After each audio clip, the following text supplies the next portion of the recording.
सलाम, नमस्ते, सत श्री अकाल प्यारे बच्चों। चलिए क्वेश्चन नंबर 27 में एंट्री लेते हैं। बहुत ही सिंपल क्वेश्चन है, एनसीईआरटी का क्वेश्चन है ये। ठीक है, तो एनसीईआरटी का क्वेश्चन है, मतलब आपके एग्जामिनेशन पॉइंट ऑफ व्यू से इम्पोर्टेंट तो रहेगा ही। ठीक है, एनसीईआरटी का क्वेश्चन तो आपको करना ही है, लेकिन उसके साथ साथ कॉम्पिटेंसी बेस्ड क्वेश्चन जो है वो भी मैं आपको करा रहा हूँ साथ ही साथ।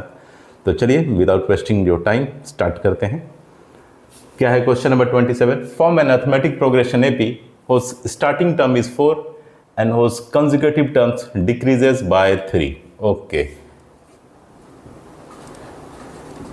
तो ध्यान से देखिए, स्टार्टिंग टर्म कितना बोला है? स्टार्टिंग टर्म बोला है 4, मतलब फर्स्ट टर्म क्या हो गया सीक्वेंस का? 4।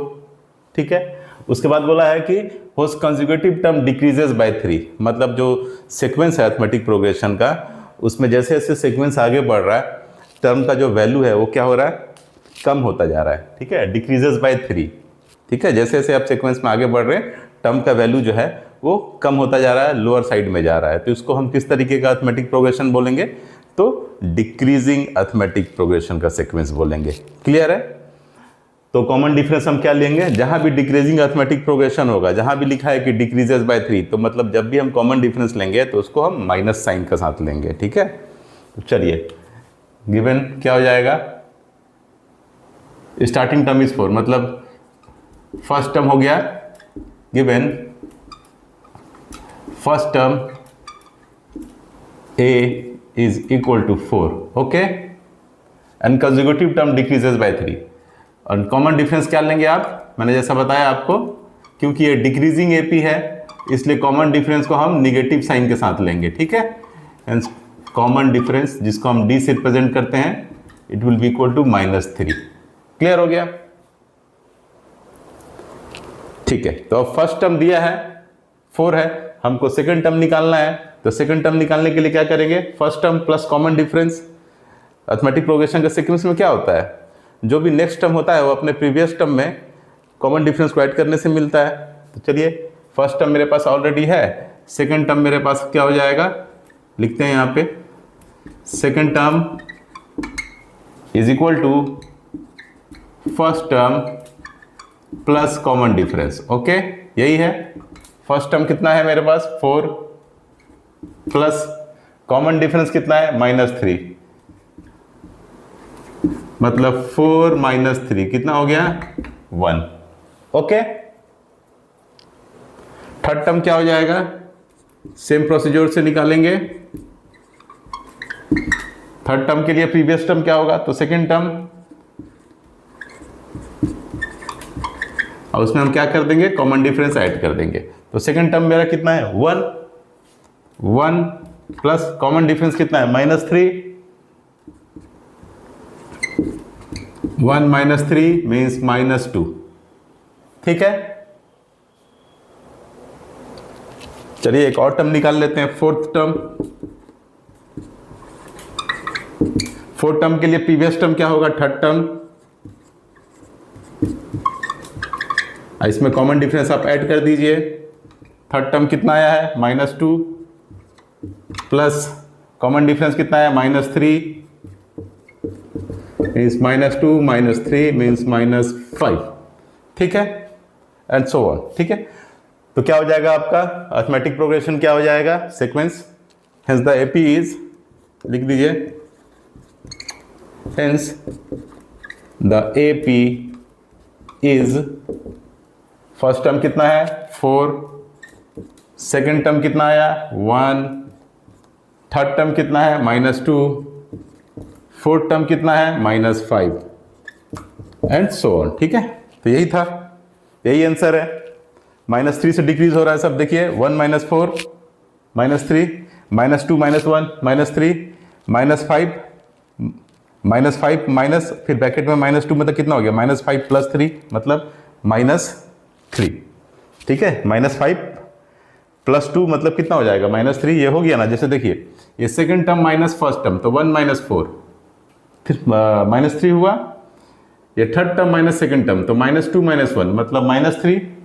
ये fourth term minus third term, तो -5 माइनस ब्रैकेट में -2 मतलब -5 + 2 मतलब -3। ठीक है, तो कॉमन डिफरेंस क्या है? कॉमन डिफरेंस -3 है थ्रू आउट द सीक्वेंस, इसलिए सीक्वेंस आपका क्या है, अरिथमेटिक प्रोग्रेशन का सीक्वेंस है। तो चलिए एक क्वेश्चन कंप्लीट हो गया, उसके बाद हम लोग चलते हैं क्वेश्चन नंबर 28 में। क्लियर है? आप इसके स्क्रीनशॉट लेना चाहते हैं तो ले सकते हैं।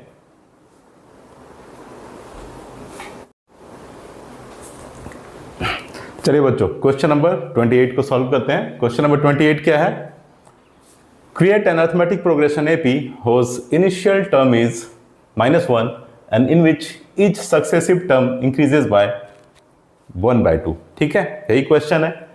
तो देखिए इसमें क्या बोल रहे हैं, इनिशियल टर्म -1। इनिशियल टर्म का मतलब फर्स्ट टर्म दे दिया है, फर्स्ट टर्म क्या है आपका -1। ठीक है, and in which each successive term increases by 1/2।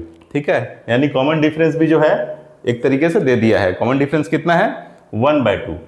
और क्या लिखा है, each successive term increases by 1/2, यानी ये जो अरिथमेटिक प्रोग्रेशन है ये इंक्रीजिंग सीक्वेंस में होगा, यानी इंक्रीजिंग एपी सीक्वेंस होगा। क्यों? क्योंकि इसमें हर नेक्स्ट टर्म जो होगा वो अपने प्रीवियस टर्म से वैल्यूज में बड़ा होगा, बढ़ता हुआ होगा। ठीक है, असेंडिंग ऑर्डर में होगा, इसलिए यहाँ पे कॉमन डिफरेंस आप क्या लीजिएगा, d = 1/2।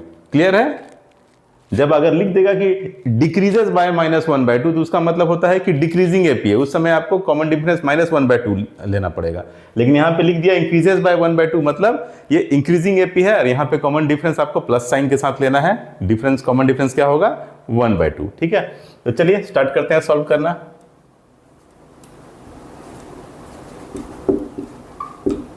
ठीक है, गिवन क्या है, इनिशियल टर्म -1 मतलब फर्स्ट टर्म। ठीक है, given first term a = -1।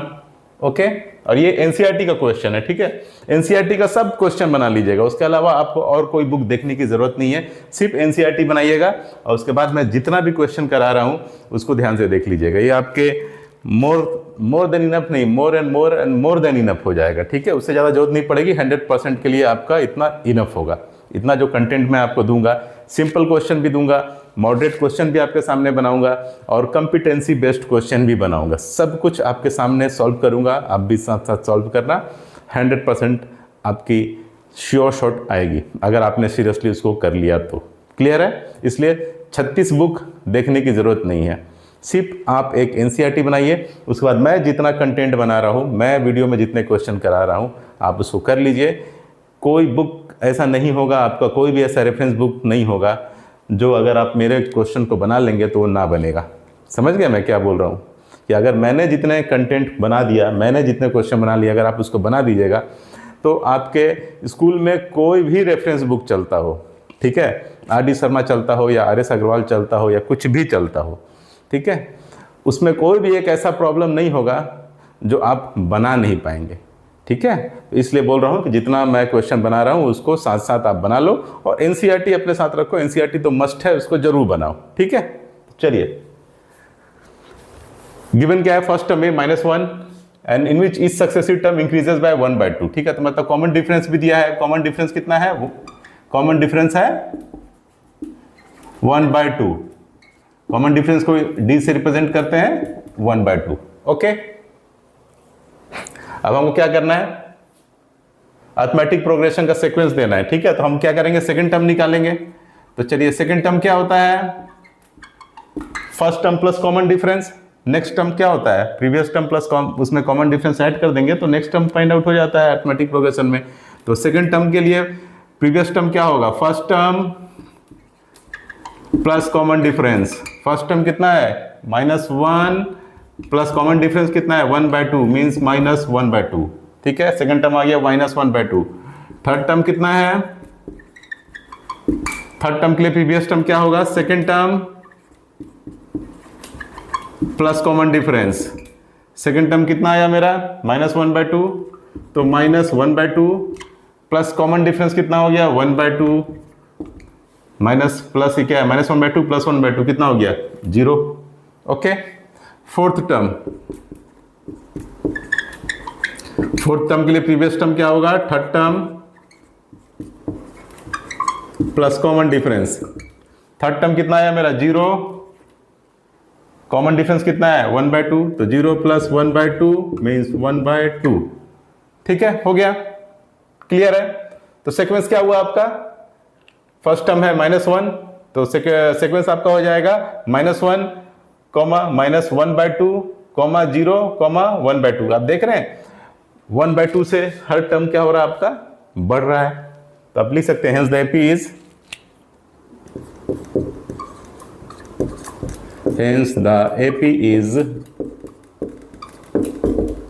First term -1, second term -1/2, third term 0, fourth term 1/2 and so on. ठीक है, देखिए हर जो नेक्स्ट टर्म है वो अपने प्रीवियस टर्म से बड़ा है, कितना से, हाफ से। जैसे देखिए second term minus first term कितना, -1/2 + 1, ठीक है, कितना हो जाएगा 1/2। क्लियर है, देखिए यहां ध्यान से, सेकेंड माइनस फर्स्ट कितना हो गया, -1/2 -1, मतलब -1/2 + 1 मतलब 1/2। तो सेकेंड टर्म फर्स्ट टर्म से कितना से बड़ा है, 1/2 से बड़ा है, +1/2।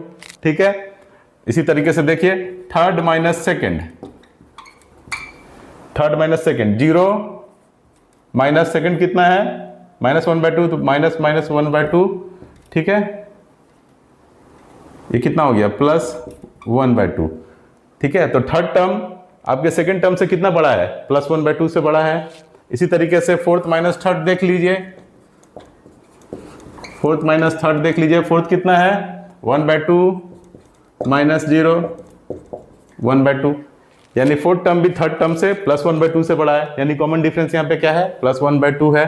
ठीक है, और ये क्या है आपका इंक्रीजिंग अरिथमेटिक प्रोग्रेशन का सीक्वेंस है। ठीक है, तो ये भी आपका क्वेश्चन एनसीईआरटी का बेस्ड था, क्वेश्चन एनसीईआरटी के बुक में है ये क्वेश्चन, इसलिए मैंने इसको करा दिया है। सिंपल है, अभी तक तो इससे टफ क्वेश्चन मैंने आपको करा दिया है, और भी ज़्यादा टफ क्वेश्चंस अभी आने वाले हैं, धीरे धीरे लेवल और हाई होगा। ठीक है, इससे ये तो बहुत ही सिंपल है।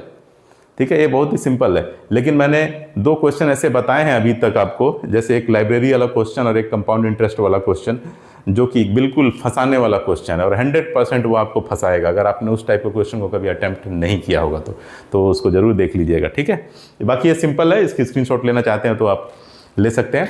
तो चलिए, अपना ख्याल रखिए, टेक केयर एंड बाय।